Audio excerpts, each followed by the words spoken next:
Arriba los pobres. En las calles, en los barrios, en las fábricas y las escuelas nos vamos organizando.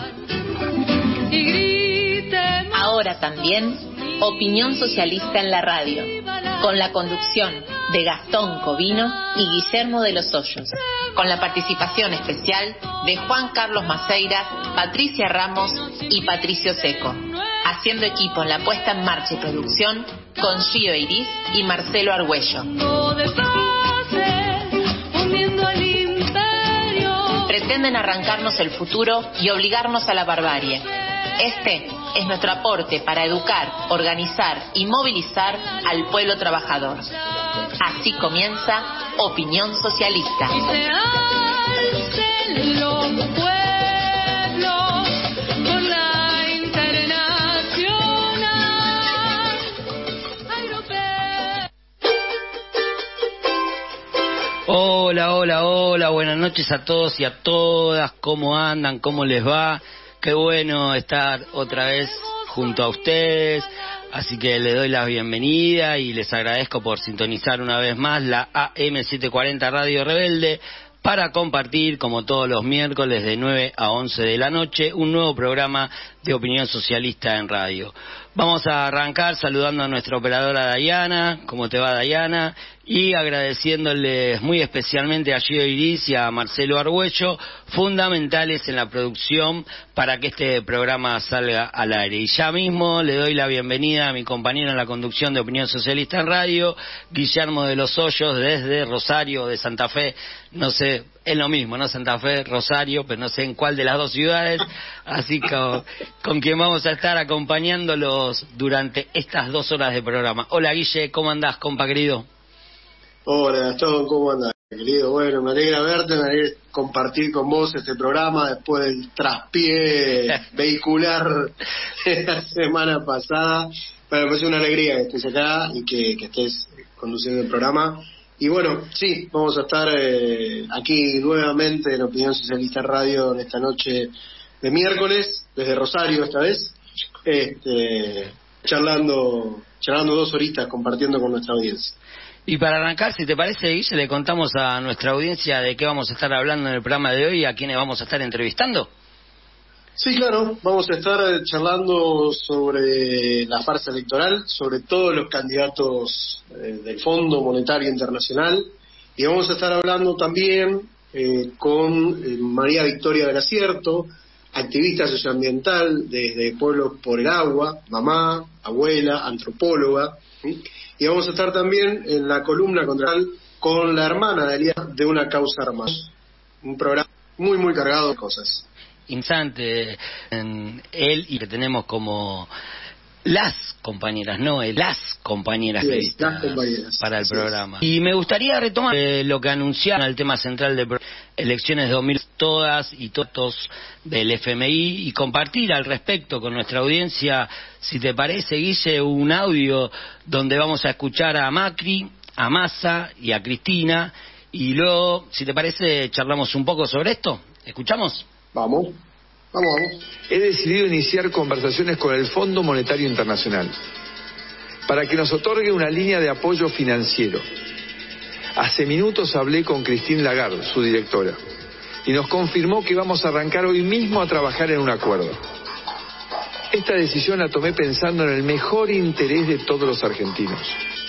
Les digo a todos los argentinos, y en especial a toda la dirigencia, que cumpliendo con los compromisos y alejándonos de la demagogia y la mentira, estoy convencido de que el camino que tomamos va a lograr un mejor futuro para todos.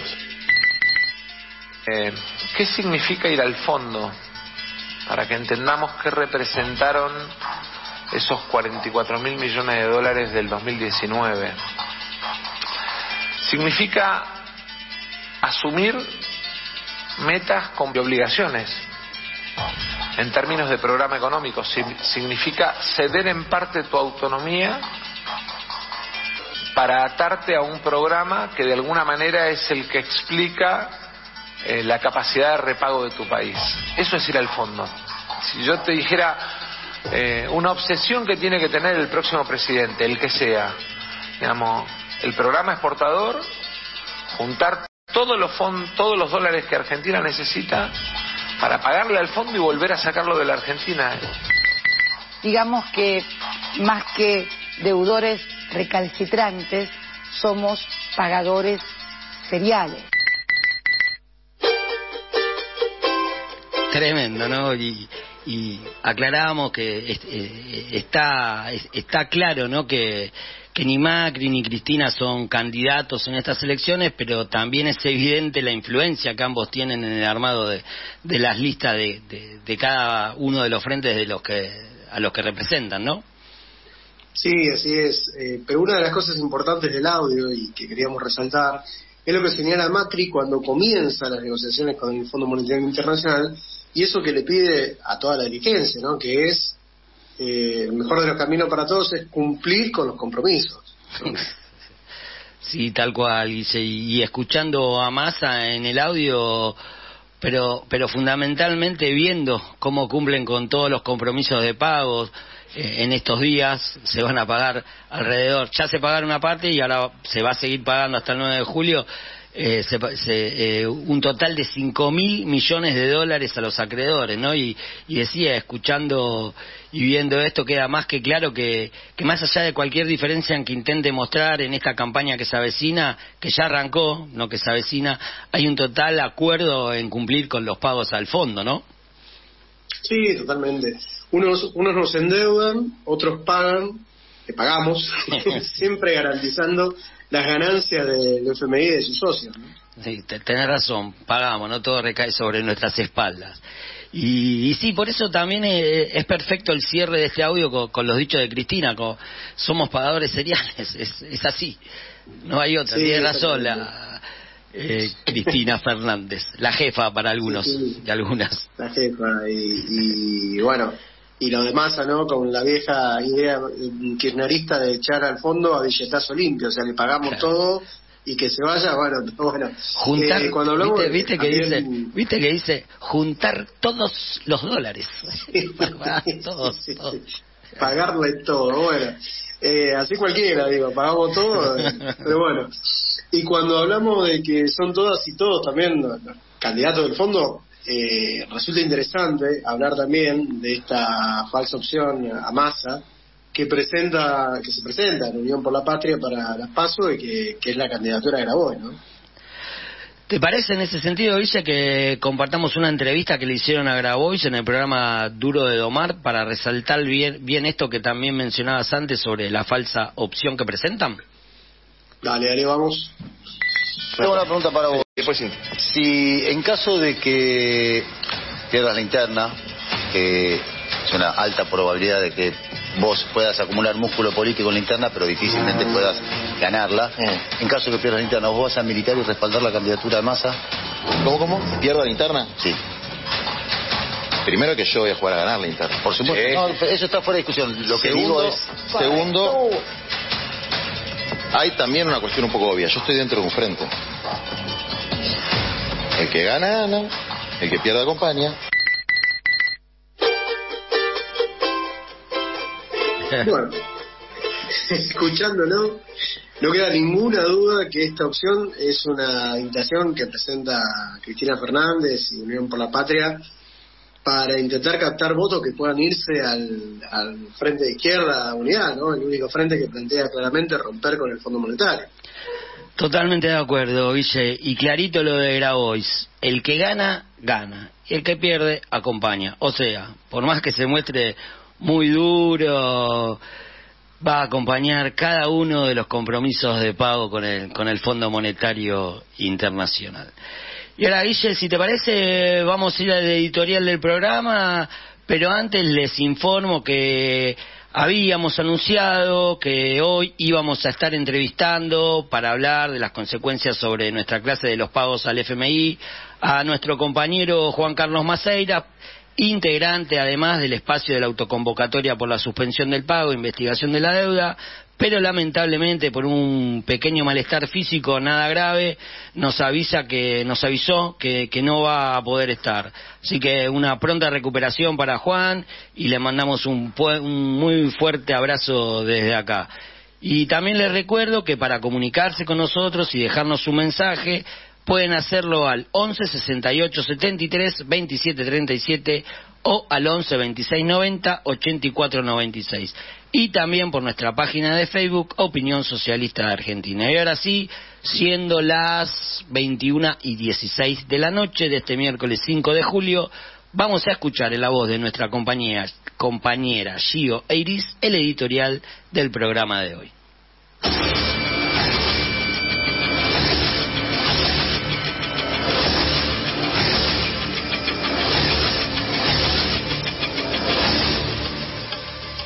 Elecciones 2023. El FMI y las multinacionales impusieron a sus candidatos. Usemos la farsa electoral para organizar la lucha. La farsa electoral del régimen está en marcha, aceitada con muchos millones de empresarios y amigos del poder que esperan verse recompensados con las políticas de entrega y ajuste que prometen las principales fuerzas políticas con posibilidades de ganar. El plan del FMI se sigue ejecutando y el gobierno peronista sigue cumpliendo disciplinadamente a pesar de sus promesas lejanas de campaña. Pagó los vencimientos de junio con el organismo por 2.700 millones de dólares y este viernes tiene que afrontar otro pago por 1.294 millones de dólares. Y, además, el 9 de julio, casi una provocación por ser el Día de la Independencia, se pagarán a acreedores privados 1.000 millones de dólares.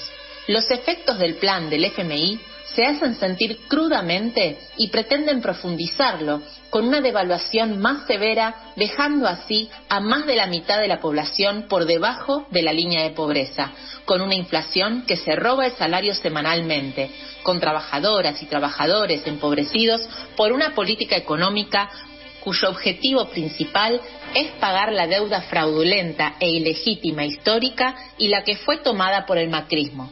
Las grandes empresas se frotan las manos con todas las ganancias que piensan amasar en los próximos años y por eso subieron sus acciones celebrando la candidatura de Massa.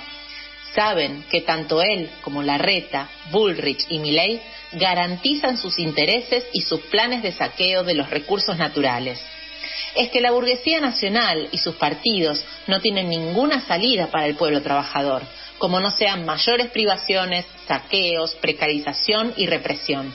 Es más, lo dicen abiertamente, como no solía suceder en las campañas, que quieren liquidar los convenios, destruir a las organizaciones sindicales, eliminar los planes sociales para los sectores más empobrecidos y, desde luego, volver a imponer una nueva reforma jubilatoria que baje los ingresos y elimine los regímenes especiales. Se avecinan tiempos más difíciles para la clase trabajadora y sus organizaciones, cuyos dirigentes, al menos los de la CGT y la CTA, están más ocupados en la rosca política electoral que en la organización y preparación de la clase trabajadora para enfrentar los ataques que preparan los representantes políticos del régimen. La población está harta de la mentira, los fraudes encubiertos y la corrupción desenfrenada. Aprovechará esta farsa democrática, entre comillas, para repartir su bronca con votos de repudio de muy diversa representación entre expresiones reaccionarias o el voto blanco, nulo o ausentismo, como se expresaron en las elecciones provinciales. La existencia del FIT Unidad da la posibilidad en las elecciones de que esa bronca pueda ser orientada por la militancia revolucionaria, restando capital político en votos a las alternativas patronales. Por eso la tarea principal de los candidatos del FIT Unidad en esta campaña electoral será utilizar la tribuna para denunciar el acuerdo con el FMI, para tirar abajo esa estafa, propagandizar la nacionalización de los bienes comunes y acompañar la dura lucha de resistencia que se está llevando a cabo, como por ejemplo la del pueblo jujeño, que nos demuestra que la disposición a la lucha está intacta y que no hay motivo para el desánimo. Desde Opinión Socialista nos proponemos sumar todas nuestras energías militantes a la oportunidad en todos los terrenos, incluido el que se abre en el plano electoral, al servicio del enfrentamiento con los enemigos de clase y sus políticos. Ser una herramienta activa en los barrios, fábricas y escuelas, que debe estar puesta al servicio de unificar las luchas del país. Entendimos que la lista Unidad de Luchadores y la Izquierda, que impulsan el Partido Obrero y el Movimiento de Trabajadores Socialistas, MST, en el FIT Unidad, cuenta con el mayor desarrollo en las estructuras obreras y los barrios para tal fin. Por eso somos parte de ella. Aprovecharemos esta vía para seguir practicando la mayor unidad en la acción sin sectarismos. Ponemos toda nuestra labor de propaganda y agitación política al servicio de esta lista para que su programa, que compartimos como revolucionarios y revolucionarias, sea tomado en sus manos por la base asalariada de la sociedad. El gran desafío del momento es que la bronca de las masas, la frustración, el hartazgo, se transformen en lucha, en organización y movilización, único modo de terminar con el Fondo Monetario y sus representantes. Este será el camino más indicado para construir el partido obrero, socialista e internacionalista que todos y todas buscamos.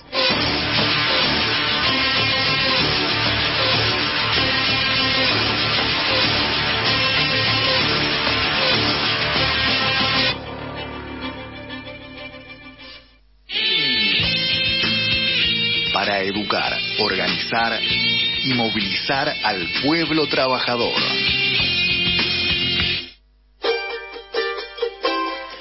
Interesantísimo el editorial del programa de hoy, el cual vamos a desarrollar a lo largo del programa y vamos a estar hablando del mismo con nuestras invitadas. Ahora vamos a hacer una breve pausa musical, vamos a escuchar La Flor Azul de Divididos y luego hacemos una tanda y después seguimos con más opinión socialista en radio. Mientras uno de los mayores lobistas en contra de la ley de humedales es ahora superministro, nuestros humedales están más indefensos que nunca. El gobierno anunció a través del COFEMA un nuevo proyecto que elimina al menos 25 artículos clave. De este modo, saldría una ley que limita la protección a estos ecosistemas, a la vez que busca engañar a la población con un proyecto que lejos se encuentra del presentado y consensuado por el pueblo, las organizaciones y la ciencia digna. Después de más de 10 años de lucha, debate, acciones y reclamos masivos, el gobierno sigue tratando de desproteger nuestros ecosistemas. Desprotegerlos para, en definitiva, seguir explotándolos, quemándolos, arrasándolos y devastándolos. Desprotegerlos ante los intereses de la megaminería, del agronegocio y de los emprendimientos inmobiliarios. Exigimos que se escuche al pueblo, no a las corporaciones, y que salga lo antes posible la verdadera ley de humedales.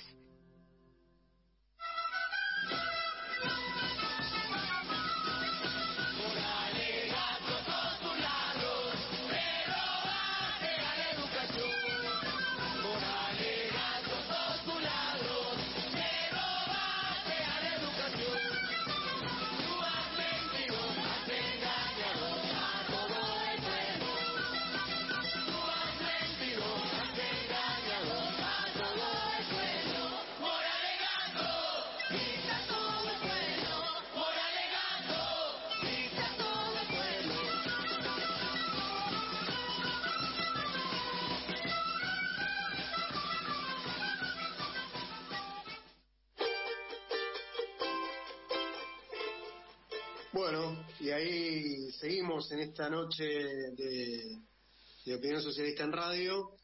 Escuchábamos esa maravillosa canción que está sonando en Jujuy de Morales Gato. Antes escuchábamos este maravilloso tema de La Flor Azul también, compuesto por Rodríguez Villar y por el papá de Diego Arnedo, por Mario Arnedo Gallo. Pero bueno, ya nos está esperando y le agradecemos la amabilidad de estar aquí con nosotros María Victoria del Acierto, activista socioambiental desde Pueblo por el Agua, mamá, abuela, antropóloga. Así que le agradecemos que esté aquí con nosotros. Guillermo de los Hoyos te saluda. María Victoria, buenas noches. Hola Guillermo, buenas noches. Gracias por la invitación. No, por favor. Bueno, lo primero que te queremos preguntar es cómo está hoy la lucha por el agua en Jujuy. Bueno, hoy bastante comprometida. Ahora justamente estábamos conversando, parece que va a haber un corte definitivo allá en Purmamarca, mañana a partir de las 6 de la mañana. Y bueno, bastante compleja la situación, ¿no? En los últimos días, después de los hechos de represión de la policía sobre el corte de Purmamarca y en San Salvador, bueno, se inició una especie de una cacería que culminó con más de 100 detenciones.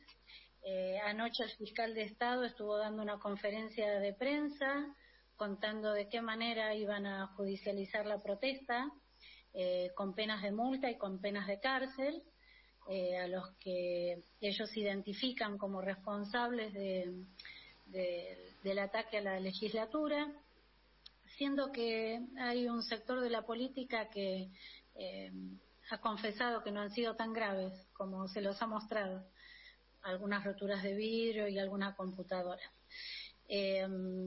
Bueno, ayer estuvo el fiscal de Estado dando una conferencia de prensa y contándole a toda la población de qué manera van a penalizar a quienes han participado de las protestas.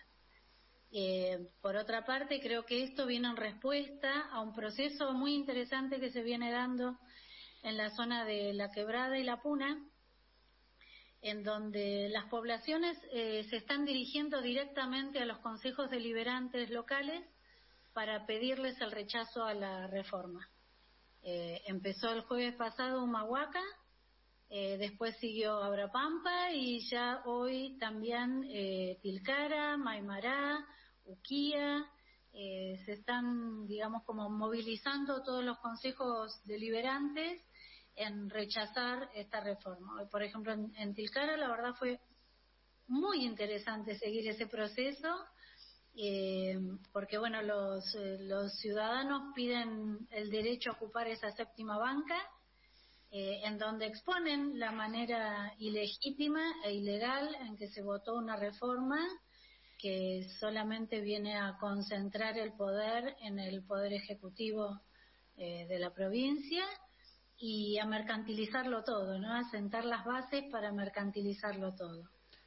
Entonces, bueno, cada uno de estos vecinos, en el caso de Tilcara, fueron 5 los vecinos que pidieron hacer el uso de esa séptima banca, y la verdad que fue muy interesante el intercambio que se dio. Me parece que Jujuy está dando una muestra de valor, de ciudadanía, de historia de lucha, de rebeldías, muy, muy interesante para todo el país. Es una pena que realmente no se difundan todo lo que es necesario, este proceso que está pasando en Jujuy. Por eso queremos que estés vos. Hola, buenas noches, sí, Gastón, saluda, ¿cómo te va? Por eso es importante que estés vos. La semana pasada hubo otras voces y así vamos a seguir haciéndolo. Pero un poquito teniendo en cuenta lo que estás contando, ya están intentando aplicar la reforma, ¿no? Básicamente. La reforma ya está vigente. Esto es importante que lo podamos comprender todos, que de un movimiento tan ilegítimo y tan ilegal se pueda rápidamente en 15 días cambiar una constitución que ya esté vigente y que ya la estén aplicando, porque toda esta serie de persecuciones que se están haciendo son en base a estas nuevas disposiciones que criminalizan la protesta. Entonces, y que tampoco, todo este movimiento, si bien inició con una demanda salarial por parte de los sindicatos docentes y después se fueron uniendo también otras demandas, me parece que es importante poder dejar en claro que esta reforma lo que pretende es concentrar en el Poder Ejecutivo... perdón, es el timbre de casa. Tranquila, no hay problema.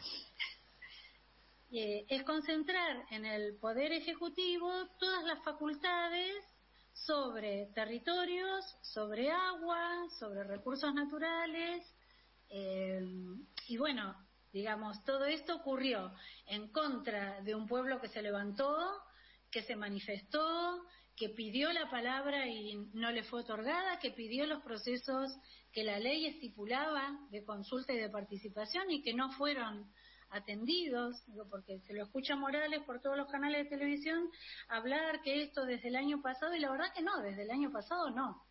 Desde el año pasado seguramente él ya tenía todo el plan armado en su cabeza, pero la Convención Constituyente fue elegida en el mes de mayo. Entonces, mal podían desde el año pasado, salvo que estuvieran cometiendo alguna ilegalidad, estar planteando o debatiendo cuáles eran las leyes o cuáles eran las reformas que se querían hacer en la Constitución. Entonces, esta Constitución es ilegítima y es ilegal, las dos cosas. O sea, ilegal porque va en contra de la Constitución Nacional, de muchos derechos adquiridos. Sabemos que las reformas constitucionales provinciales pueden agregar derechos, pero nunca quitar, y esta ley quita muchísimos derechos. Y también es ilegítima, porque atenta contra el orden democrático e institucional que ellos dicen defender. Entonces, habían 90 días para tratar, para generar debates, consensos, que hasta uno puede decir 90 días es poco para cambiar una constitución, ¿no? Más en una provincia como Jujuy, donde es tan difícil llegar y generar, digamos, acuerdos, procesos. Pero bueno, concedamos, pero de 90 a 15 días, vamos, ¿no? De forma express. Sí. Entonces, bueno, además con todos los condimentos que hubo dentro de esa convención, ¿no? O sea, Morales, que es el titular del Ejecutivo, siendo convencional constituyente. O sea, él es Ejecutivo y el Legislativo, y además fue el presidente de esa convención. O sea, él es todo. Estaba en todos los lugares. El poder público. Un autoritarismo total que después denuncian, ¿no? Claro, y se muestra como el gran demócrata, el gran pacificador, digamos. Si eso no es violencia, bueno, explíquenme qué es violencia, ¿no?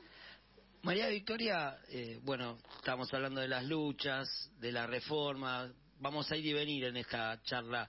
Y ahora me gustaría preguntarte, aprovechando esto que decíamos en la presentación, que sos activista socioambiental, me gustaría preguntarte, ¿por qué la megaminería de litio es contaminante?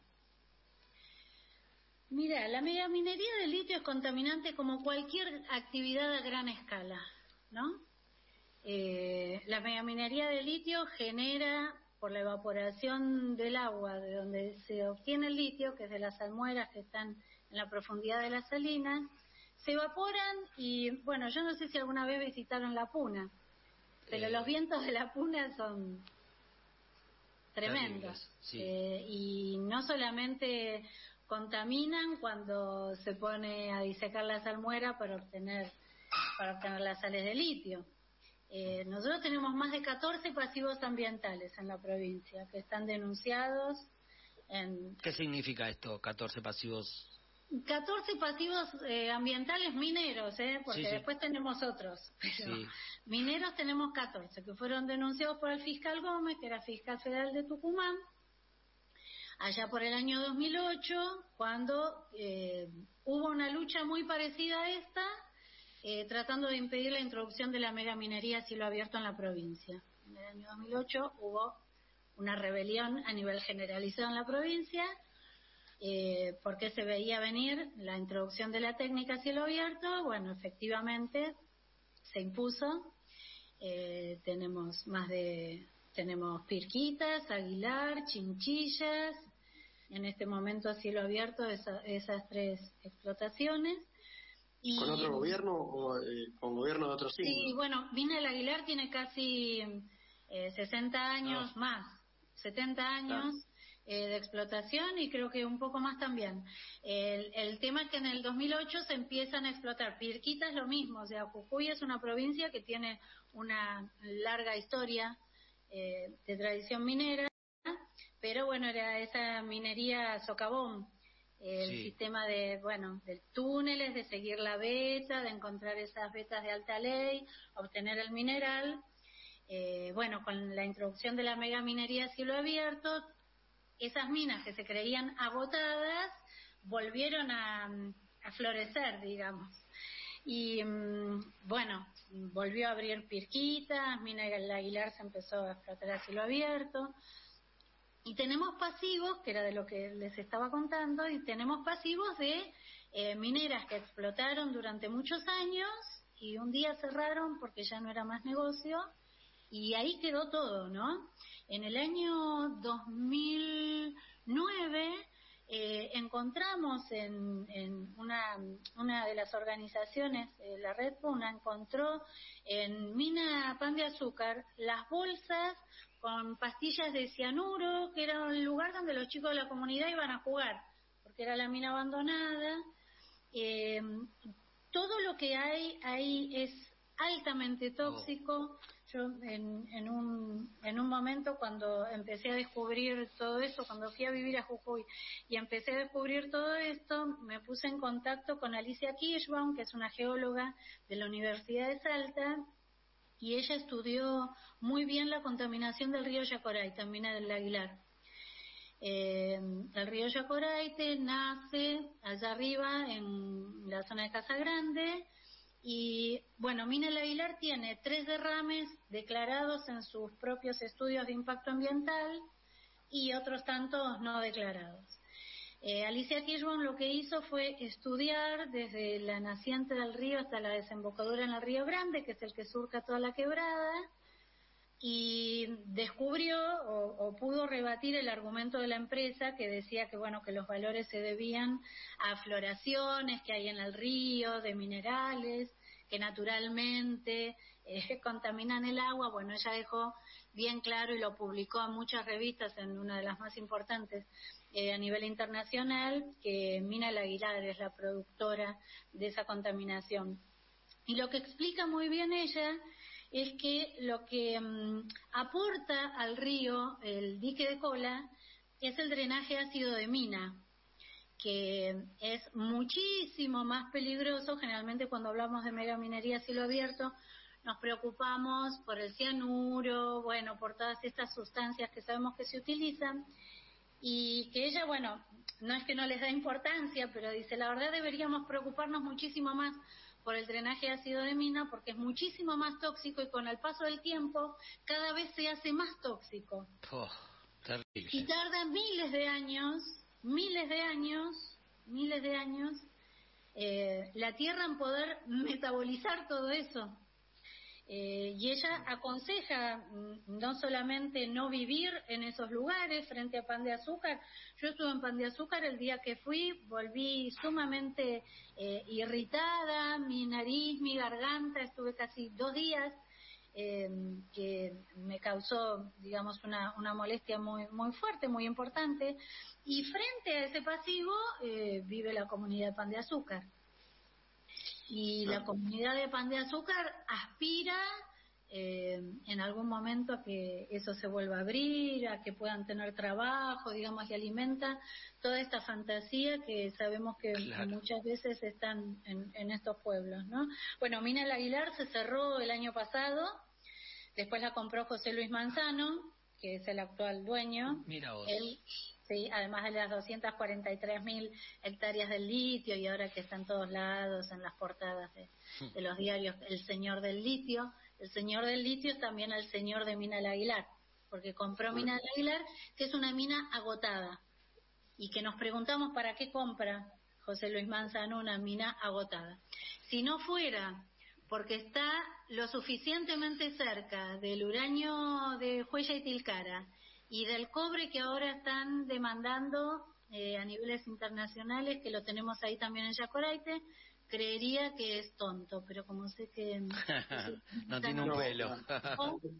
Creo que aspira al cobre que tenemos ahí muy cerquita en Yacoraite y al uranio que está, justamente sus empresas tienen como tres líneas: litio, cobre y uranio. María Victoria, te escuchaba y la verdad que es muy interesante escucharte, porque son cosas que por ahí no surgen en todos lados, no se escuchan en todos lados. Pero vos hablabas de la tierra, hablabas de las hectáreas, mencionabas el tema de la reforma express, nos comentabas el tema de la reforma express de Morales, y bueno, también quería preguntarte cómo es que, o de qué manera la reforma de Morales facilita la entrega de tierras a estas empresas. Bueno, ustedes saben que Jujuy tiene una empresa que se llama GEMSE, que es Jujuy Empresa Minera Sociedad del Estado. O sea, sí. El Estado tiene una empresa minera. Sí, sí.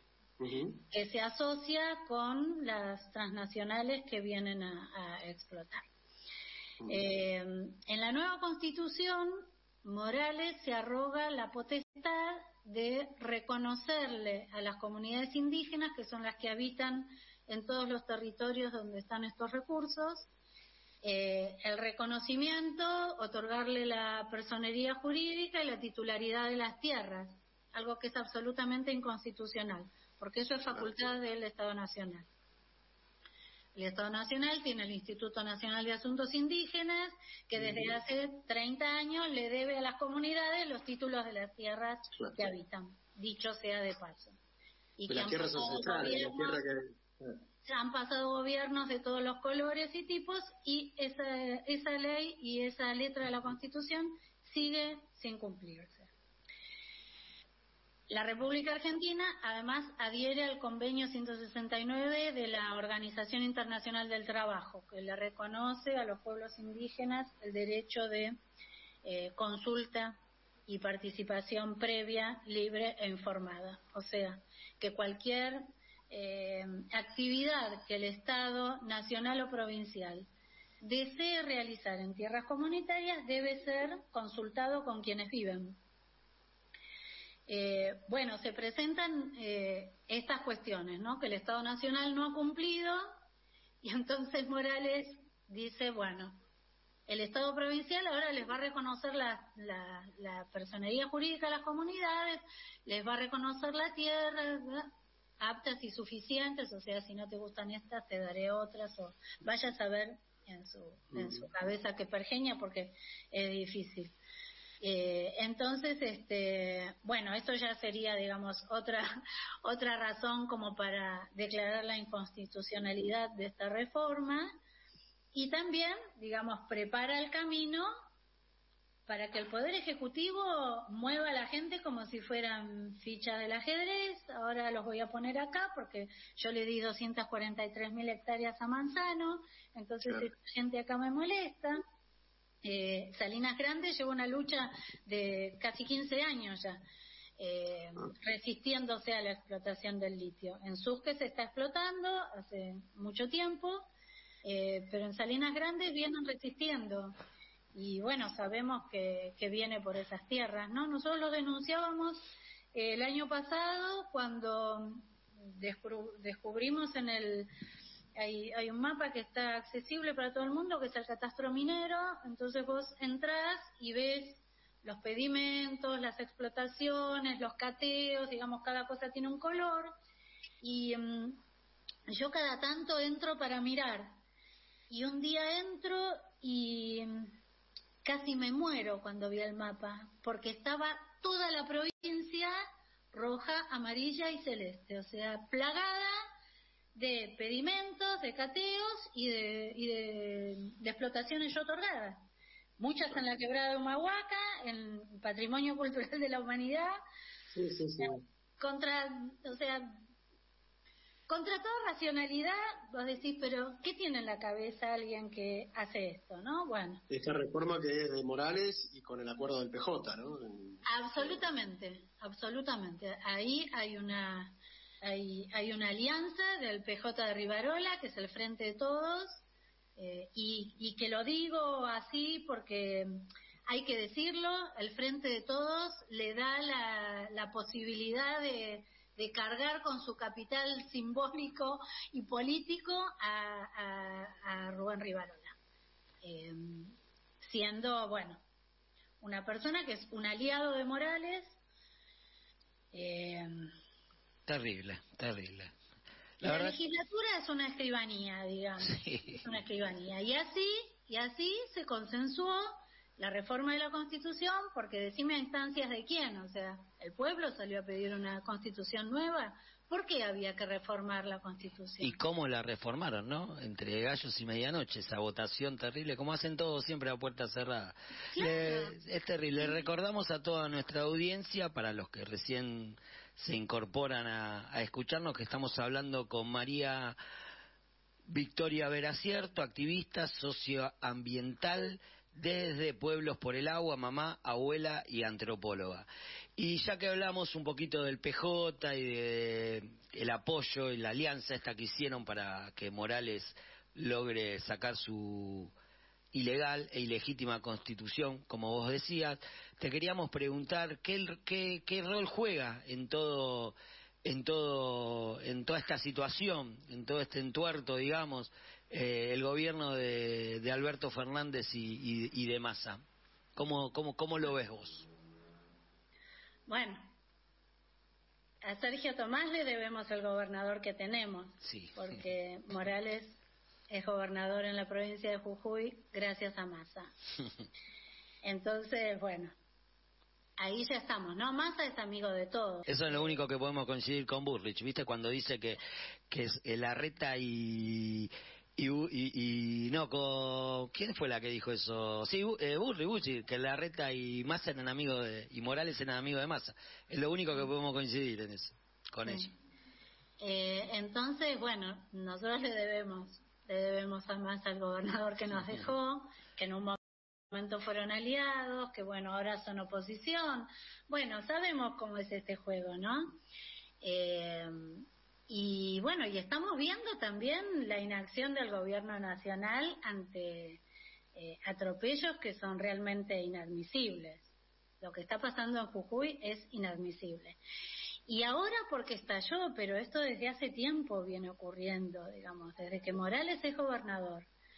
El Tribunal Superior está puesto por Morales, no tenemos los legisladores que necesitamos, pactamos con el peronismo, con ese sector, ¿no?, del peronismo, porque no es todo el peronismo de la provincia, pero es un sector que le alcanza para sumar los votos que necesita. Entonces, bueno, no es de extrañarse este estallido, ¿no?, porque lo único que faltaba era que prendieran la mecha, y la reforma de la Constitución fue lo que encendió esa mecha. Así que bueno, no sé si la pregunta era... ¿Qué rol jugaba el gobierno de Fernández y Massa? ¿Sabes también por qué te lo pregunto? Porque también escuchábamos cantos y compañeros que viajaron que nos decían, viste, que había algunos sectores que estaban en lucha que estaban pidiendo la intervención del gobierno. Por eso, para clarificar un poco.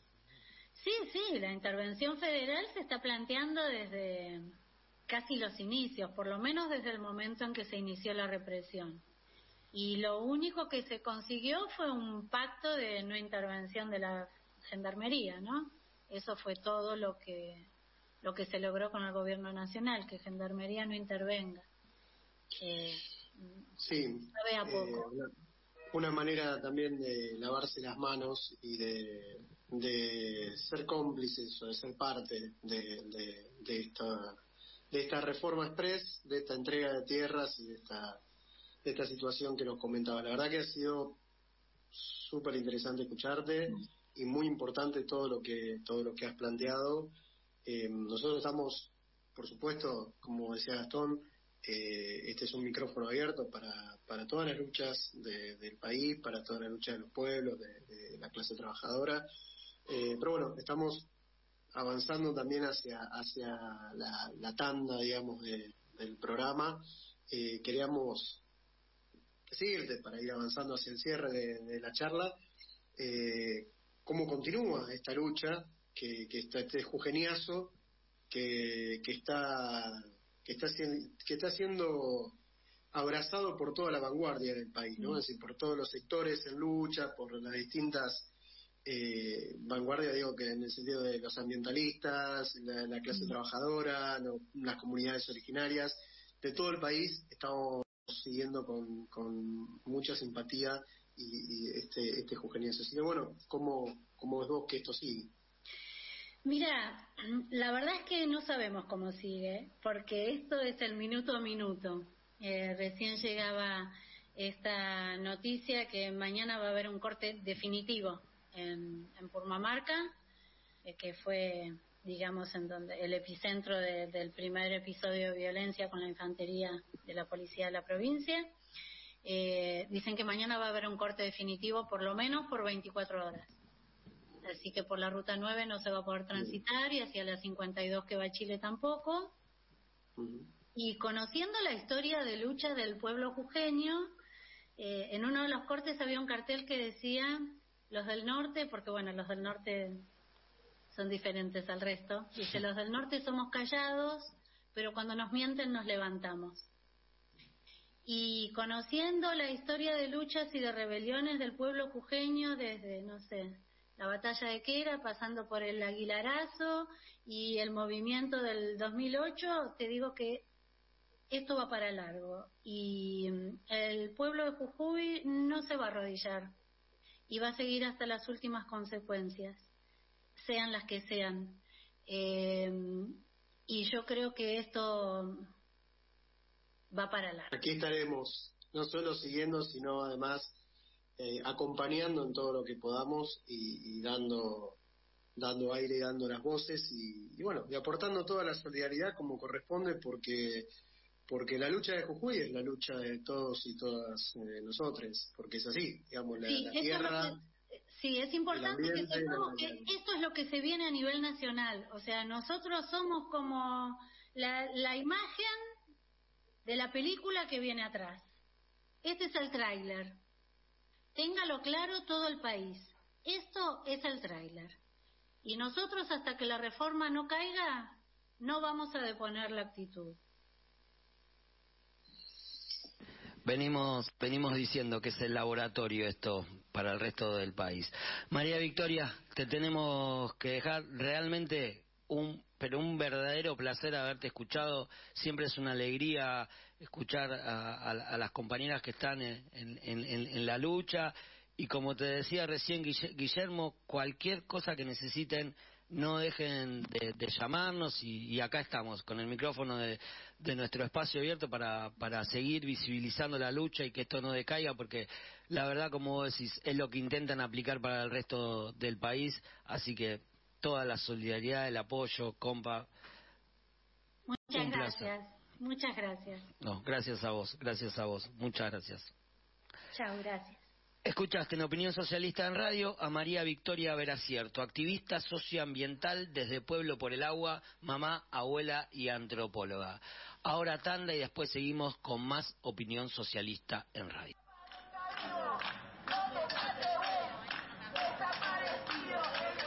¿Dónde está Tehuel? ¿Dónde está Tehuel? ¿Dónde está Tehuel? Desde Opinión Socialista nos preguntamos ¿dónde está Tehuel? Y exigimos su aparición con vida ya. ¿Dónde está Tehuel? El Estado es responsable.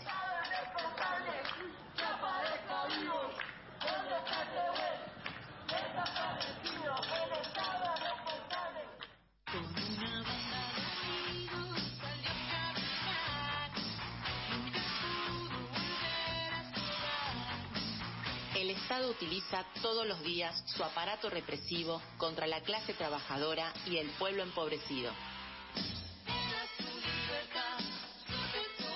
Nuestra respuesta la organizamos en las calles.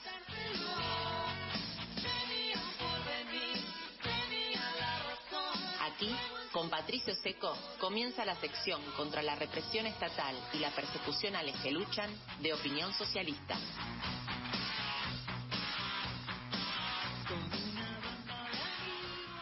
Bueno, 10:05 de este miércoles 5 de julio y ahora comienza en Opinión Socialista en Radio la columna contra la represión estatal y para eso le damos la bienvenida al responsable de la misma, nuestro compañero Patricio Pato Seco, integrante además del Centro de Acción Cultural Diego Caviero. Buenas noches, Pato, ¿cómo andás, compa querido? ¿Cómo están, compañeros? ¿Cómo estás, Gastón, Guille? Todo bien por acá, y Guille está muteado. A ver, Guille, no te estamos escuchando ahora. No te estamos escuchando. No te estamos escuchando. Pero bueno, A ver. igual... Ya lo solucionaremos. Bueno, ¿todo bien, Pato, entonces? Sí, todo bien. Un placer tenerte acá de nuevo. Bueno, gracias. Que no nos vimos el miércoles pasado. Solucioné el problema del auto. O sea, estuve como 6 horas esperando una grúa, pero bueno, me dijeron que tuve suerte, porque hay gente que está esperando 15 horas la grúa, así que bueno, fue con suerte, fue con suerte. Sí, a mí me pasó 13 horas. Terrible. Claro, vos fuiste uno que me dijiste 13 y llegué a escuchar 15, así que bueno, terrible, menos mal. Pero acá estamos, Pato. Y si te parece, le contamos a nuestra audiencia de qué vamos a estar hablando en la columna de hoy y a quién vamos a entrevistar. Hoy vamos a estar con Pamela, la hermana de Elías Veloso, otra víctima de causa armada, como venimos ya conociendo acá en el programa y en la columna, cuál es el accionar cotidiano de la policía y el Poder Judicial. Y me dice acá Diana que ya está en línea, Pamela. Ya está. Hola Pamela, ¿cómo estás? Gracias por atendernos. Hola, ¿qué tal? Buenas noches. Hola, Patricio. ¿Qué tal? ¿Cómo estás? Bueno, en primer lugar, querríamos que nos cuentes a nosotros y a la audiencia quién es tu hermano, qué hacía antes de que lo condenen injustamente, y después, bueno, ya nos metemos de lleno en la causa que le armaron, pero saber un poco de él también. Mi hermano es Elías Veloso. Tenía 21 años cuando cayó preso. Él estaba trabajando en el gremio de pastelero. Mi papá trabaja en la fábrica de alfajores Guaymallén. Estuvo trabajando 2 años ahí hasta que se quedó sin trabajo y empezó como vendedor ambulante porque él tenía su pareja y bueno, la chica se embarazó y bueno, como esperaban a su primer bebé, empezó a preparar todo. Mientras él estuvo trabajando en el gremio de pastelero, se hizo su pieza, sus cosas. Mi hermano es un chico de casa, de la familia, ¿no? A él le gustaba mucho que nos juntáramos con toda la familia, comer con mi papá, porque nosotros no tenemos a mi mamá falleció de cáncer. Mi hermano es un chico muy amiguero. Él estaba trabajando ese día que allanaron mi casa. Elías no había ido a trabajar, se había quedado en la casa con la mujer. Contanos entonces un poquito, ya que nos metemos ahí, cómo fue toda la causa, de que lo acusan, cómo fue todo el armado. A Elías lo acusan de un homicidio que se cometió en la calle Fournier y Riglos. Es el homicidio de Rodrigo Ruiz. Rodrigo Ruiz lo mataron el 26 de enero del año 2021, cuando se iba a trabajar con su mujer. Interceptaron 2 chicos y bueno, él se ve que forcejea en un video que nosotros vimos y le disparan en el abdomen. Cuando llegan al hospital fallece este chico. El día 27 vienen a allanar mi casa. Mi hermano llega de la casa de la mujer porque había venido de trabajar ese día. El día 26 él estuvo con su esposa porque mi cuñada ya estaba para tener familia, ya estaba en fecha.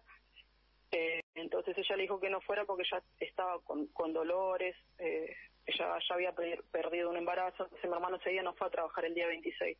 El día 27 allanan mi casa a las 10 de la noche y en paralelo también allanan la casa de los padres de ella. Ella tiene 2 papás que son muy muy adultos. Los tiraban en el piso, que fue horrible, la verdad.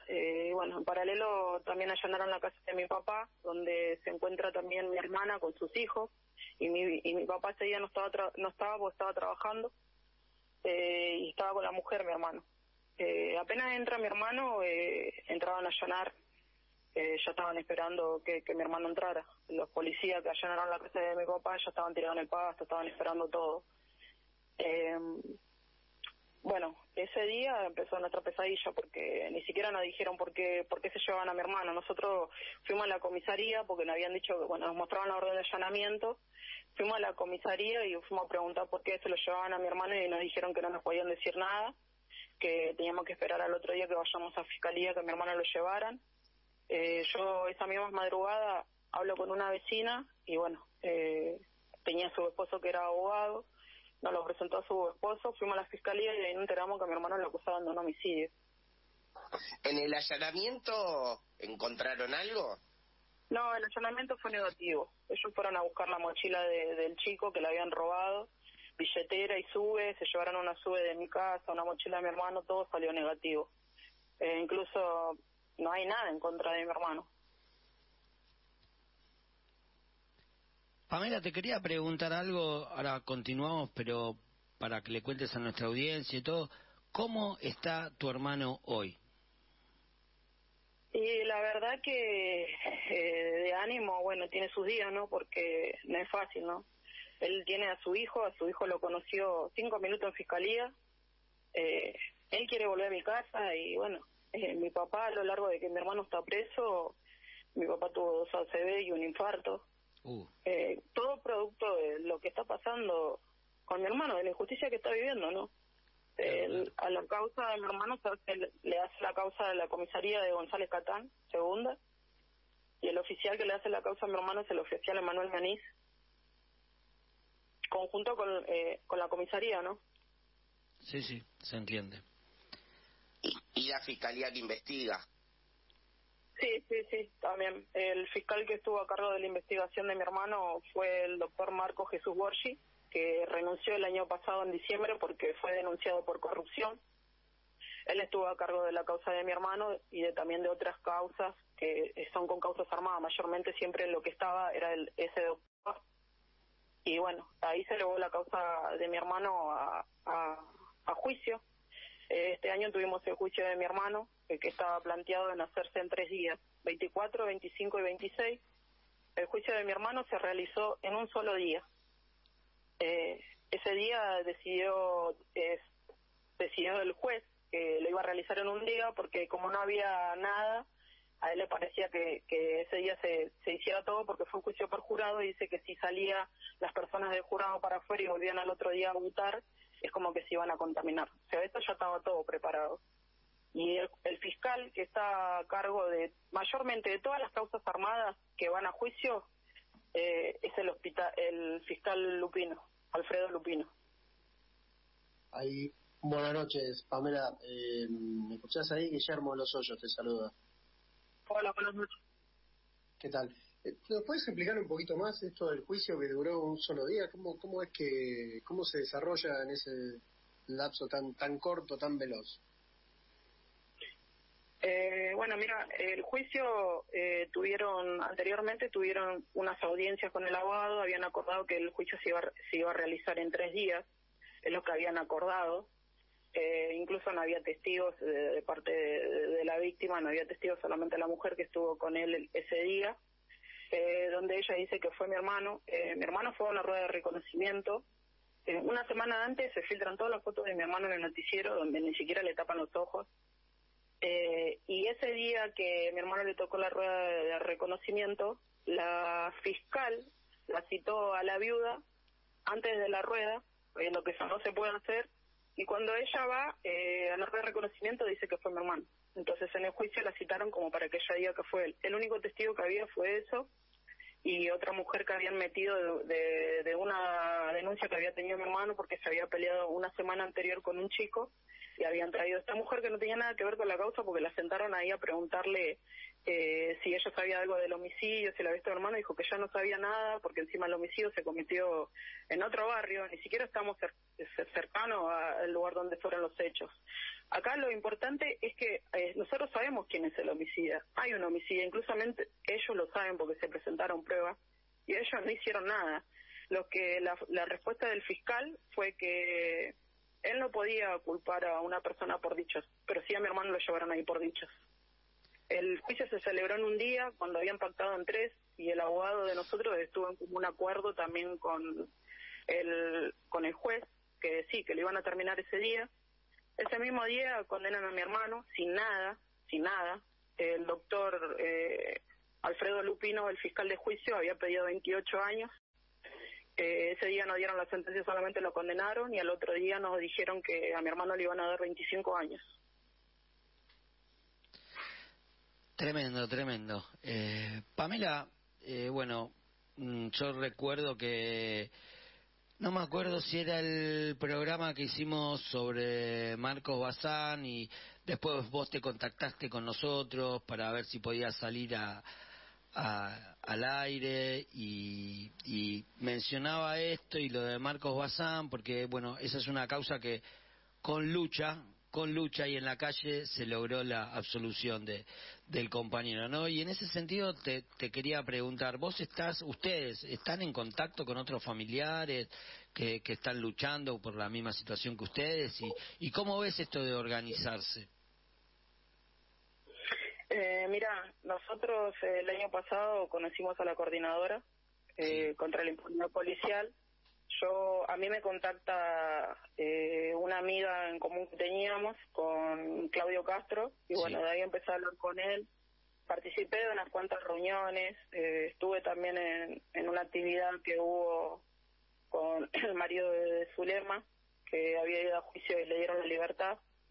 Oscar Vega, acusado también de un asesinato de un colectivero, y hace poquito, bueno, el año pasado con la lucha también, y todo se pudo obtener su libertad. Sí, tal cual. Yo en lo particular tengo un nene con problemas de discapacidad bastante complejo. Bueno, yo tuve que cortar un poco con el tema de ir a las reuniones.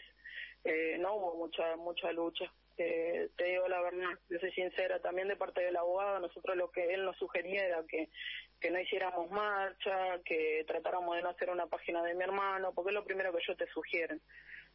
Y por ese lado uno tenía temor, ¿no? Y bueno, yo hablando con otros compañeros veo que la lucha consigue muchas cosas, como el tema de Marcos Bazán. Sí. Que consiguieron la libertad y que se pudiera reabrir un juicio. Nosotros ahora estamos esperando que está la causa en casación. Nos tocó la Cámara 2 también, la Sala 2, que le había tocado a los chicos de Virrey del Pino.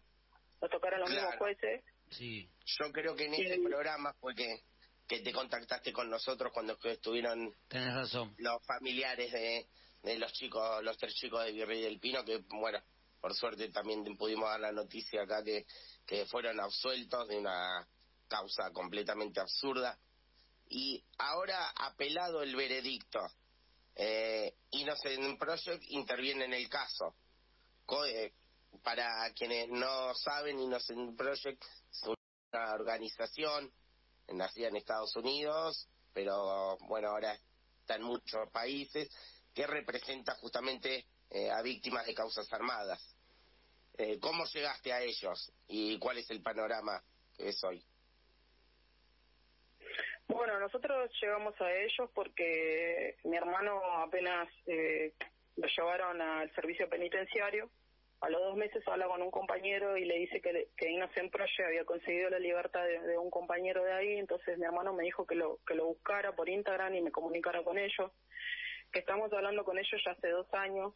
No pensamos que este iba a ser el panorama, porque uno siempre piensa, ¿no?, que la justicia está para ayudar, no para armar causa. Nosotros incluso no sabíamos que era lo que era una causa armada, no sabíamos de qué se trataba.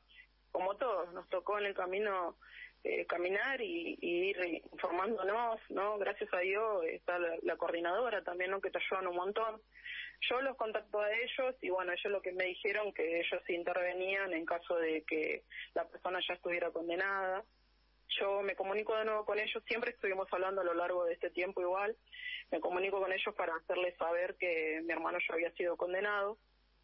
Bueno, ellos lo que me pedían era la causa de mi hermano. Bueno, estuvo medio complicado para que el abogado nos pasara la causa, todo. Bueno, logramos que nos pase la causa, y bueno, ellos lo que nos decían que mi hermano tenía que tener la sentencia firme o condenado en segunda instancia para que ellos pudieran intervenir. Pero bueno, tuvimos el llamado de ellos hace como 20 días más o menos, donde nos decían que ellos podían intervenir con el tema del amicus, que necesitaban que le pasemos la causa para ir evaluando y ir viendo todo, ir viendo la posibilidad de si nos pueden dar una mano ahora que mi hermano está en casación, antes de que ellos resuelvan preparar el amicus para que hacer un acompañamiento.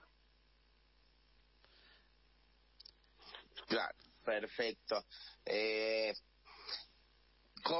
¿Cómo ves vos? Ahora te reitero este final de la pregunta que es importante, porque ¿cómo ves el panorama de acá en adelante con la intervención de Innocent Project? Ahora ya tenés la causa en la mano, la pudiste leer, ves las irregularidades, ¿no?, que tiene, porque estuvimos conversando y son terribles. ¿Cómo te ves de acá en adelante? Y mira, yo lo que te puedo decir es que mi hermano es inocente, 100%, que acá se está privando a una persona que no tiene nada que ver, privándola de que esté con su familia, con su hijo, porque mi sobrino tiene 2 años, mi hermano tiene una mujer y familia que lo está esperando en casa y un papá, y lo estamos privando de muchas cosas con él. Hay días que él no tiene ganas de nada, hay días que él se levanta y te dice que él va a seguir porque tiene su hijito que lo está esperando en su casa, y a pesar de todo lo que él está pasando, siempre se levanta y pone lo mejor de él. Él está estudiando, está trabajando, pero bueno, no hay cabeza. Nosotros lo que queremos es que se haga justicia, pero no a costa de un inocente, y sabiendo que Innocent Project está ciertamente enterado del caso y están evaluando la posibilidad de poder ayudarnos, es como que nos dio un alivio, porque hasta ahora nosotros siempre tuvimos el mismo abogado, jamás lo cambiamos porque siempre confiamos, somos una familia que cree mucho en Dios, entonces siempre nos aferramos a la idea de que si ese abogado había aparecido del primer día, es ese abogado el que tenía que estar. Ciertamente uno confía y no piensa que va a pasar estas cosas, pero tenemos mucha fe de que ellos nos pueden ayudar porque tienen todos los recursos para hacerlo. Y que bueno, nada, nos dijeron que la posibilidad era de poder preparar el amicus, y si en caso de que mi hermano lo llegaran a condenar y la sentencia quedara firme, que teníamos la posibilidad de que las puertas abiertas para que ellos pudieran ayudarnos. O sea que yo de ahora en más veo todo poniendo fe de que va a salir lo mejor, ¿no? Sí, pues, te entiendo, hay que aferrarse a lo que uno pueda, y nada, me parece que desde acá lo que te podemos ofrecer es siempre este micrófono abierto para cuando lo necesites, y también para juntar la solidaridad para este amicus, que sé que a veces es muy importante sumarle firmas a lo que construya Innocent Project, y desde acá nos ofrecemos para darte una mano con todo lo que podamos, y lo que necesites, sabes que estamos en contacto. Les agradezco mucho por el espacio también, porque bueno, es muy importante visibilizar la causa. Quizás en un momento no lo entendimos, pero sí por temor, ¿no? Uno se dice no, porque por ahí no hay que tener miedo, porque el miedo creo que uno lo pierde cuando se llevan a ese ser querido de casa. Exactamente, es lo que hablamos siempre con todos los familiares que pasan por acá, que no conocen lo que es la causa armada hasta que les sucede, y ahí entras en un mundo que te atropella y que vas aprendiendo a los empujones. Pero bueno, me parece que este es el camino, y rodeándote de toda la solidaridad que puedas, y que acá también te ofrecemos. La verdad que les agradezco mucho por el espacio, y de verdad muchas gracias. Bueno, muchas gracias, Pamela, por atendernos. Buenas noches. Chao, gracias. Chao, Pamela. Pato, no sé, siempre te digo lo mismo, compa, la verdad que es terrible esta columna, uno queda literalmente hecho mierda, voy a decirlo así, es muy difícil. Es lo que decía Pamela, ella tiene un nene con una discapacidad muy grande, y salir a luchar, el Estado te pone en una situación de completa indefensión que no. Y el papá enfermo, producto de todo esto, que contó también, ¿no? Exactamente, así que muy difícil todas las situaciones que nos tocan acompañar, pero bueno, para eso también es un poco la idea de la columna y de este programa, acompañar todas las luchas. Pato, Hablando de luchas... También perdón, escuchar- Guille, sí, perdón. No, escuchaba, digo, y también a lo largo de las entrevistas que de los familiares que ven acá con Pato, a este micrófono, uno también puede ver cómo se va forjando también esta dirección nueva que surge de los casos más tremendos, de los casos más duros, más viscerales, pero que no tenemos duda que también de acá saldrá y salen toda esta generación de luchadores y de luchadoras que se ponen al hombro ni más ni menos que la pelea contra el Estado en su faz más repulsiva, diría, que es condenar a los inocentes, ¿no? Y armar estas causas. Su fase más brutal, digamos. Pato, Exactamente. y hablando Sí, de luchas, te quería preguntar que hubo novedades en el caso de Nino Largieri, el joven asesinado en Montecasero, en la provincia de Corrientes. Exactamente. Desaparecido primero y 15 días después apareció a orilla del río Mirinay y asesinado por la policía. Bueno, se logró lo que se venía pidiendo, exigiendo en realidad desde hace muchos años de parte de los abogados de Nino, de la familia de Nino, Anaí, que es la imputación de los policías asesinos, Goín, Íbalo, García y Aguirre, porque en el primer juicio habían estado imputados solamente por los vejámenes y el secuestro, o sea, la tortura y el secuestro de Nino, pero la justicia decía que no tenía nada que ver eso con que 15 días después haya aparecido muerto, entonces no lo imputaban por el asesinato. Después de muchas luchas de poder apartar de la causa al juez Alegre, que fue un impedimento total para que esto suceda, se logró la imputación y se los imputa también por el homicidio calificado, el homicidio agravado por ser policías. Hoy fue la primera audiencia en la que se les comunicó la revista de imputados, pero bueno, ninguno de los 4 policías declaró, no quisieron declarar, y lo importante es que nosotros vemos todo el tiempo cómo pibas de la clase obrera, por un crimen completamente menor, le dan una prisión preventiva, lo que sea, y estos policías siguen estando libres cuando están imputados de tortura, secuestro y homicidio calificado. Terrible. Y sin embargo ellos están libres todavía. Pato, Bueno, sería bueno poder hablar con Anaí, la hermana de Nino, ¿no? El próximo miércoles. Sí, estamos en eso, pero seguramente estén ahí para contarnos mucho más sobre cómo viene la causa. Y escucha, sí. No, que también quería hacer unos recordatorios que son importantes. Dale. Hoy también se cumplen 3 años del asesinato de Brandon Romero, pibe asesinado en Mar del Plata por el YUT asesino Pedro Arcángel Bogado, que bueno, fue juzgado hace mes y medio atrás, en el mismo momento que fue el juicio de lo de San Miguel del Monte, que yo lo había comentado, que fue sin acusación del Ministerio Público Fiscal. La Fiscalía no quiso acusar, solamente la querella de la familia, con un atropello total durante toda la jornada de juicio, y donde lo declararon inocente, a un policía que disparó 7 tiros por atrás y después 3 tiros en la cabeza, ¿vive? Pero bueno, hoy se hizo una marcha en recordatorio, toda una actividad, y no queríamos dejar de recordar a Brandon y la lucha que lleva adelante la familia y amigues. Y lamentablemente seguimos con unos recordatorios que son terribles, pero bueno, el 8 de julio del 2009 también Jonathan Kiki Lescano y Ezequiel Blanco, de 17 y 25 años, tomaron un remis diciendo que regresarían en 1 hora, y después, bueno, fueron hallados asesinados por el policía Daniel Santiago Veiga.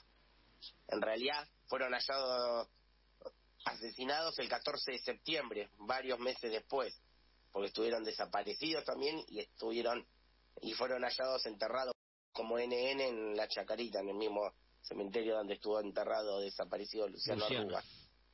Y quería comentar que este 8 de julio se hace un festival recordando a Kiki en Forunge y Chilavert, Lugano, desde las 13 horas, donde va a haber familiares víctimas de gatillo fácil, bandas, y bueno, es importante quienes puedan acompañar. Repetí la dirección, Pato. Forunge y Chilavert, en Lugano, desde las 13 horas. Festival a 14 años del asesinato de Kiki y Ezequiel. Pato, escúchame, ¿te quedas con nosotros hasta el final del programa? Ahora tenemos que hacer una tanda porque nos gustaría hacerte un par de preguntas también y que te quedes con nosotros para seguir charlando. Dale, ¿te quedas? Dale, buenísimo. Dale. Vamos a la tanda y después seguimos entonces. Dale, Guille, ¿vamos a la tanda? Tanda entonces. Vámonos. Seguimos en Opinión Socialista en radio por la AM740 Radio Rebelde y bueno, habíamos quedado que Pato seguía con nosotros y en ese sentido te quería hacer dos preguntas, Pato. La primera tiene que ver también con estos casos que estamos tratando, que es el tema de Gabriel Duarte. Vos estuviste el viernes pasado en una actividad que se llevó a cabo en la ciudad de La Plata. ¿Nos querés contar un poquito, recordar el caso y contarnos un poquito de la actividad? Sí, cómo no. Bueno, Gabriel es el hijo de nuestra compañera Rosa, que lleva delante un merendero en Las Tunas, General Pacheco, municipio de Tigre, que fue asesinado por enfrentarse a las bandas narcos que quieren meterse en el barrio y que todo el barrio se lo impide, organizadas alrededor del merendero, que llevan adelante Rosa y su otro hijo, Manucho, ya habiendo sufrido amenazas, habiéndole pegado un tiro a Manucho que bueno, no pasó por suerte lo que pasó con Gabriel, pero después vinieron a cumplir la promesa y a metros del merendero en el que se organiza el barrio asesinaron a Gabriel, un sicario, y bueno, a raíz de eso contamos ya las marchas que hubo, reuniones, notas, audiencias con legisladores y se pudo hacer una audiencia pública en la legislatura en diputados de la provincia de Buenos Aires, gracias a la banca de Frente Izquierda Unidad y a los legisladores Laura Cano y Guillermo Kane, que fue en el anexo de la legislatura provincial el viernes 30 de junio, en el que participaron, además de la familia de Rosa, varios familiares también de víctimas de gatillo fácil. Entre quienes estuvieron y dieron testimonio también fue Cristina Castro, la mamá de Facundo Astudillo Castro, estuvo Romina, la mamá de Brandon Romero, que justo lo mencionaba en el bloque anterior, que hoy se cumplen 3 años de su asesinato. Estuvo Gladys, también la mamá de Danilo Sansoni, uno de los nenes asesinado en la masacre de Monte, en San Miguel del Monte, que también estuvo acá en nuestro programa. La verdad que fue una buena jornada para poder visibilizar y denunciar lo que sucede en todos los barrios, porque lo vemos ahora con Rosa, pero el flagelo narco obviamente que amparado y siendo parte del negocio la policía bonaerense, local, en este caso, poder político, sirve para denunciar y seguir construyendo esta organización de compañeros y compañeras que tratamos nos enfrentamos todos los días a esto. Organizar la lucha, Pato, ni más ni menos, ¿no? Exactamente. Pato, Guille... Sí, perdón, Pato. Quería comentar que hubo otros familiares también. Estuvo la familia de Lito Costilla, que es un pibe asesinado por la policía en La Plata también, y bueno, estuvieron desde el Bachillerato Popular, que funciona al lado del merendero, también el Bachillerato Popular Raíces, la CPM también estuvo, la Comisión Provincial por la Memoria, así que fue una jornada muy importante. Y de Pacheco viajamos en un micro lleno de compañeros, de familia, amigues de Gabriel también, así que fue una jornada muy, muy importante, y para la familia que sentir ese apoyo también es fundamental. Donde hay lucha, está Opinión Socialista. Exactamente. Pato, Guille, les quería, recién estábamos ahí intercambiando justo momentos previos a que empiece el programa, y bueno, para más o menos para precisar y contarle a nuestra audiencia un poquito, se acaba de aprobar un proyecto, una media sanción en la Cámara de Diputados, es un proyecto de reparación a víctimas de la guerrilla. Tuvo media sanción, que no... Ya es ley, y convengamos que es en el país vecino, acá cruzando el... perdón, mira, quedé en Uruguay. Está, por eso decía, estaba todo rápido, sí. Claro, es terrible porque es seguir sosteniendo algo que acá se sostuvo durante mucho tiempo, y que hay gente que hoy todavía, en sectores que quieren sostenerlo, que la teoría de los dos demonios, dos bandos enfrentados en una guerra, cuando tenés de un lado todo un poder estatal dispuesto a reprimir, y después otro bando defendiéndose. Bueno, en Uruguay el proyecto entró por senadores, fue aprobado, tuvo la media sanción, y ahora se aprobó en diputados. Mira. O sea, ya está aprobado, falta la promulgación por el Poder Ejecutivo para poder que las víctimas, muy, muy entre comillas, de la guerrilla puedan pedir resarcimiento social, moral y económico. Claro, yo cuando miraba esa noticia que nos compartía en la previa, en el armado del programa, Pato, pensaba también en el movimiento de derechos humanos, en el movimiento de la lucha popular en Argentina, que primero invalidó esta teoría de los dos demonios, que la dio vuelta, digamos, que demostró no solo el plan sistemático, no solo la pata imperialista o la bota imperialista puesta sobre el movimiento obrero y la lucha popular en el Cono Sur, sino que además sostuvo y sostiene con bueno, como tareas como las que realizas vos, como las que realizan tantas compañeras y compañeros en la lucha cotidiana contra la represión estatal, esto de que no hay acá dos demonios, no hay acá que bueno, hay uno muy malo y uno un poquito menos malo. Acá se trata de un aparato estatal puesto a aplastar las luchas populares de sangre y fuego, y bueno, evidentemente que no exista eso, o por lo menos no con esta dimensión, en otros países de América Latina, bueno, da por resultado este tipo de cosas, ¿no? Esta cosa de bueno, acá también hubo violencia, poniendo un signo igual en respuestas populares y en la violencia estatal, ¿no?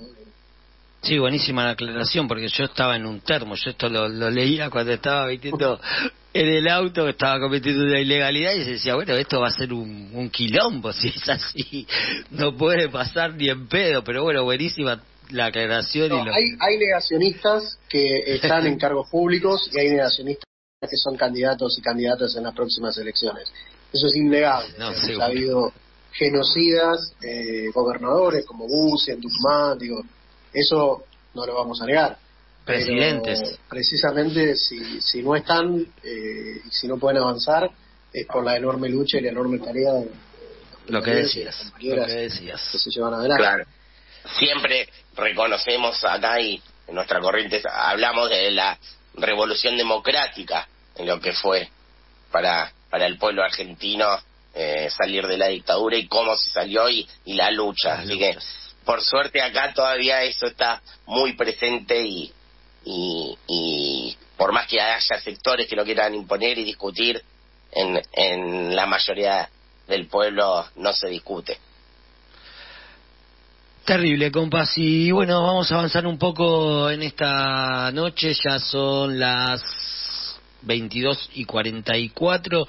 Y hablando de luchas, vamos a hablar de luchas docentes, que como venimos viendo y hablando en cada uno de nuestros programas, siguen atravesando el país, ¿no, Guille? Sí, así es. Literalmente de norte a sur y de sur a norte, ¿no? Hablábamos de Jujuy, venimos hablando de Jujuy hace mucho y escuchamos Morales Gato de la lucha, y que nos cantaban las compañeras docentes la semana pasada en el acampe frente al Ministerio de Educación, pero hoy también queremos comentar con nuestra audiencia la lucha de las compañeras y de los compañeros de Chubut, de la docencia de Chubut, que ha rechazado la propuesta de Arcioni, el amigo de Massa, el ladero de Massa, pero por supuesto los sindicatos o la burocracia sindical atada al PJ, UDA, SADOP, AMET, CITRAET, bueno, están aceptando esta propuesta que es una propuesta de miseria, y las compañeras y los compañeros de ATECH, el sindicato mayoritario de las compañeras de las escuelas, digamos, de Chubut, han rechazado y van al paro en estos días. Y realmente, como decíamos también la semana pasada y las semanas anteriores, las luchas docentes recorren todo el país, y cuando se juntan con las luchas populares, como pasa en Jujuy, bueno, está claro que hay una respuesta más que contundente frente al ajuste de los gobiernos, que no es más que el sometimiento a los planes del fondo, ¿no? El ajuste del gobierno, bueno, la respuesta popular está en cada provincia y en cada lugar del país, ¿no? Así es, Guille, y como decimos siempre, y lo estuvimos hablando también en este programa, no hay ajuste sin represión y sin criminalización de la protesta, como en el caso de la lucha docente en Santa Cruz. ¿No, Pato? Sí, terrible. Y quería hacer un comentario. Hoy venía escuchando a compañera de Jujuy también, decía, ahora viene la columna antirrepresiva, y pareciera que en los tiempos que vivimos y este ajuste sin represión es todo un programa, que hablamos de la represión, de la criminalización. Estamos en unos tiempos terribles, y con respecto a eso, en Santa Cruz es terrible lo que está sucediendo. 4 compañeros que en el 2017 fueron acusados de un delito que era invasión de domicilio, y que por el tiempo, ya 6 años, debería haber prescribido la causa. Hoy, sin ningún elemento nuevo, sin nada, la quieren tipificar, o pasaría a ser tipificada como intento de femicidio e intento de homicidio calificado. Son 4 compañeros que son Gabriela Ance, activista de ATE, Claudio Huasquín, Juan Manuel Valentín y Diego Barrionuevo, delegados y dirigentes de ADOSAC Santa Cruz. Recordemos las protestas en el 2017, un Santa Cruz prendió fuego, pagándole los sueldos en cuotas. En ese marco se dieron estas protestas, en las que invaden la residencia oficial que está frente a la Casa de Gobierno, y ahora para seguir criminalizando y para poder detenerlo con prisión preventiva, porque el delito que les imputan es muy grave, un intento de femicidio y homicidio, se excusan en que en ese momento en la residencia estaban Alicia Kirchner y Cristina Kirchner. Entonces dicen que fue un intento de femicidio, y es un intento más de seguir criminalizando a quienes se organizan para que no nos pasen por encima. Así la es, banalización de la lucha de las mujeres, ¿no? Digo, plantear que la lucha política contra autoridades del régimen se emparenta con la lucha o con la violencia que sufren las mujeres, no solo es una canallada, sino que es una banalización de la lucha. Bueno, lo hemos charlado acá también con el caso de nuestro compañero Alfredo Cáceres, ¿no? Con quien seguimos manteniendo la campaña de solidaridad frente a la persecución que hacen contra él y contra el Soteba Tigre, ¿no? Así es, toda la solidaridad con los compañeros Santa Cruz. Y también queríamos compartir e informarle a toda nuestra audiencia que ayer, desde Opinión Socialista, realizamos una charla debate en la Facultad de Ciencias Sociales de la UBA sobre el enorme proceso de lucha del pueblo jujeño. Enmarcamos esta actividad en las jornadas de lucha que se vienen llevando adelante a nivel nacional. Y en la jornada nos compartió su experiencia nuestro compañero Alfredo Cáceres, quien estuvo en Jujuy junto a una delegación del SUTEBA Tigre, siendo parte de la enorme demostración de fuerza en las calles cuando se votaba la antidemocrática reforma constitucional de Morales, que hoy estuvimos hablando con María Victoria al principio del programa. Y también fueron parte de esa charla ayer en Sociales Nilda, docente de la comunidad aborigen Tiraxi del pueblo Oclayá, y Claudia Suárez, delegada escolar agremiada de NADEP, que también tuvimos el gusto de escuchar la semana pasada en nuestro programa. Invitamos a todos y a toda nuestra audiencia a que vean esta charla y escuchen esta charla de debate completa a través de nuestro Facebook. Así que arriba los derechos, abajo la reforma, viva la lucha del pueblo jujeño, y seguimos con esta hermosa canción de...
Tremenda versión esta también, ¿no?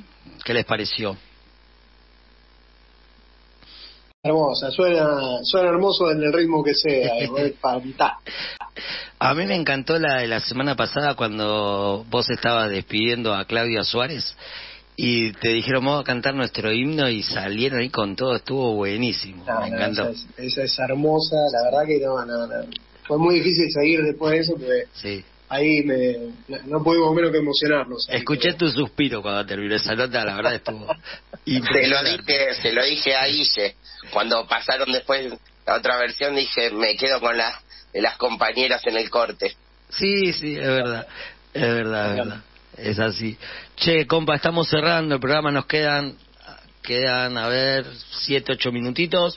Y bueno, retomando un poquito el tema central del programa de hoy, esto de las elecciones de 2023, todas y todos candidatos del fondo, agrego a lo que estuvimos hablando, a lo que escuchamos en el editorial y también, bueno, hablando, intercambiando, que una prueba de que esto es así, que son todos y todas candidatos del fondo, es lo que es la euforia de los mercados apenas se anunció la candidatura de Massa como presidente, ¿no? Con la suba de todas las acciones de las empresas argentinas. Sí, la verdad es que con esta movida electoral, digamos, del PJ, independientemente de que ahora se llame Unión por la Patria o nombre que tengan, sí. O Frente de todo eso, el que le quieran poner es el PJ, indudablemente la movida para garantizarle al régimen lo que escuchábamos de Massa al principio, juntar todos los dólares y pagarle al Fondo Monetario, ¿no? Y claro que para que se euforia vayan, porque... para que se vayan. Para que se vayan, sí, claro. Pero digo, la euforia tiene que ver con que indudablemente que no, quizás no sea su preferido. Massa preferiría algo más estilo Milei, quizás el Fondo Monetario, pero independientemente de si prefiere a uno o a otro, la euforia pasa porque todos ellos han acordado garantizarle ese pago, ¿no? No hay ninguno de esos candidatos que no le garantice ese pago, a excepción dentro de lo que es la oferta electoral, esta farsa de las elecciones burguesas, a excepción de las candidatas y los candidatos del Frente de Izquierda Unidad, ¿no? Bueno, no por nada estamos ahí nosotros. Así es. Y esto que vos decís de los compromisos, en el audio que pasamos al principio está buenísimo, Macri diciéndole a la dirigencia que tiene que cumplir con los compromisos. Después, 4 años después, Massa cumpliendo con esos compromisos, que es lo que significa ir al fondo, y Cristina diciendo que somos pagadores seriales. La verdad que es tremendo, y lo que es tremendo es ver que en un lapso de este mes que termina el 9 de julio y empezó la semana pasada con el primer pago de 2.400 millones de dólares, ahora va a haber otro de 1.600 creo, y el 9 de julio, a la redundancia, uno de 1.000 millones. Están pagando e incumpliendo las promesas de campaña que hicieron de no pagar hasta investigar, bueno, esta farsa electoral, pero es ese pago, cumpliendo ese compromiso, lo que podríamos hacer, ¿no?, con esa plata. No sé, Pato, vos, porque no te estoy... no lo estamos viendo. Pero me parece... No sé si estás ahí, Pato. Sí, estoy acá, nos estaba escuchando atentamente, compa. No, bueno, en este... Perdón. Yo traigo el tema de los pagos, porque... y digo lo que podríamos hacer con esa plata, porque también es importante que hablemos las consecuencias que tienen estos pagos para los y las trabajadoras, ¿no? Para empezar, la consecuencia es más hambre. Digo, han cambiado los gobiernos, han cambiado los signos políticos en la nación, en las provincias, en los municipios, han cambiado de digamos, distintos perros, gatos o con los animales que quieran, pero los amos siguen siendo los mismos. Entonces, aplicando el ajuste que le exige el fondo, que le exige el imperialismo, la consecuencia es más hambre. Hoy hay, si lo comparamos con el 2001, digamos, mucho más dinero tratando de sostener los planes, ajuste o lo social. Se viene, sí. Pero está claro que el hambre avanza, está claro que la precarización avanza, y está claro que la respuesta popular avanza, que creo que eso es lo que más le preocupa a la clase dominante, ¿no? Es decir, Jujuy, Salta en otro sentido, la respuesta que está creciendo en el resto de las provincias, creo que lo que más le preocupa a la clase dominante. Sí, el fondo está... Perdón, Pato, dale. No, que me quedé con una cosita cuando remarcaban lo bien que tomó la bolsa, las acciones, la crecida de las acciones, la suba de las acciones, la candidatura de Massa, que también decimos, todos los candidatos vienen a garantizar, obviamente, el pago de la deuda, garantizar las políticas del FMI, pero mi lectura es que Massa, de ganar, creo que podría ser el que mayormente puede garantizar con una paz social, porque tiene todo el aparato del peronismo atrás, tiene las burocracias sindicales atrás, cosa que no tendría tal vez la Reta. Y eso creo que también hizo verlo muy positivamente la candidatura de Massa. Tener el peronismo atrás, garantizando todo el pago como debe ser, las políticas que ellos quieren imponer, me parece que eso fundamental para evaluar por qué se tomó también la candidatura de Massa. Sí, y perdón, esto que... Una cosita, me quiero quedar con una cosita, o transmitirles, o comentarles una cosita.